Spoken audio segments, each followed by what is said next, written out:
Hello, my name is Agnieszka, but to most people I am known as Agnes. I'm Polish and I've been living in Lancashire since 2007. I am privileged to tell you my story about neurodiversity. As a child, I found solace outdoors. I had problematic childhood, however I was good at masking it. School I found particularly difficult due to being undiagnosed neurodivergent. Trying to fit in and not being bullied were my main points to survive my teenage years. When I finished school, I started working and got married. I always masked my symptoms because I was labeled that I'm too loud, too chatty, not organized, unbalanced and difficult to be around. That's why I had trust issues from an early age. My chaotic thinking and scattered traumatic experiences always put my mental health at risk. As a 23 years old woman, I was diagnosed with depression and anxiety. My doctor gave me some antidepressants and told me to calm down, which made me even more angry.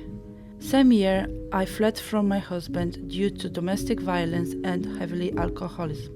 Coming to the UK was my fresh start, new partner, new journey, which soon I got pregnant with my first child. Years were passing and I felt very sad, distant and dysregulated. Now, as a wife of my second husband, I felt like a failure because I didn't enjoy being around. I finished twice cognitive behavioral therapy, however, it didn't help me for a long time. My biggest demon was always my lack of being a good organized wife.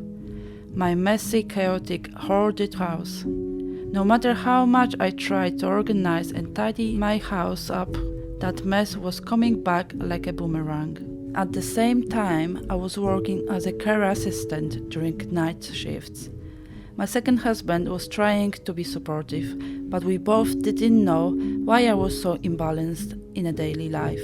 In 2017, I decided to go to the college and do art and design course. That was my escapism from a daily life. I just loved this. However, keeping a tidy desk and doing assignments on time wasn't my cup of tea. At the same year, I found out that I'm pregnant. When my boy John was born, I was diagnosed with fibromyalgia, so my work hours had to change from a full-time to only 10 hours a week. That put a big impact on my mental health and financial situation. Struggling with my hoarding, 2 kids and mental health, my second marriage didn't work out, so we decided to separate amicably. When John was 2 years old, he was diagnosed as being on a spectrum. As a single mother, that was a massive life-changing situation. I focused so much to find the resources about autism to support and understand my child. Being diagnosed with depression and anxiety, and later with fibromyalgia, which is very painful and physically exhausting experience, I just hit a rock bottom. I reached out to the mental health nurse. After a basic test, she said that I probably have ADHD, so she put me on a waiting list, which is 18 months. It's been 2 years and I have no future correspondence, but I was sad that it's gonna be maybe another 2 years for waiting.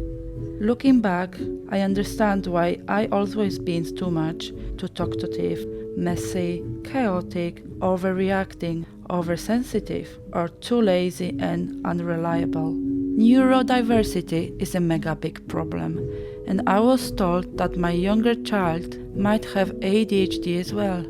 As parents, we need some help to give children with spectrum more chance for a better life.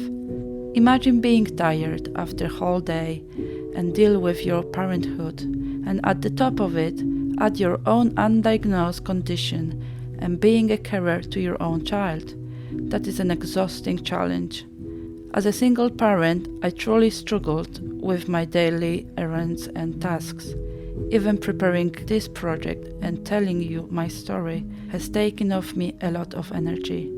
My dress represents all my struggles I have been through and mental scars I've been wearing all the time. Neurodivergent children and adults need more understanding and support in the local communities. I am proud of being a neurodivergent person, but I truly need help to be a better mom, to support my family and friends with similar outcomes. I'd like to dedicate my project to Graham Legg, who was my friend and he persuaded me to join Morecambe Poverty Truth Commission. Sadly, Graham passed away in March this year and he will be very much missed. At the moment, I am in a very happy relationship, which gives me strength to share my own story with you. Thank you so much for your time.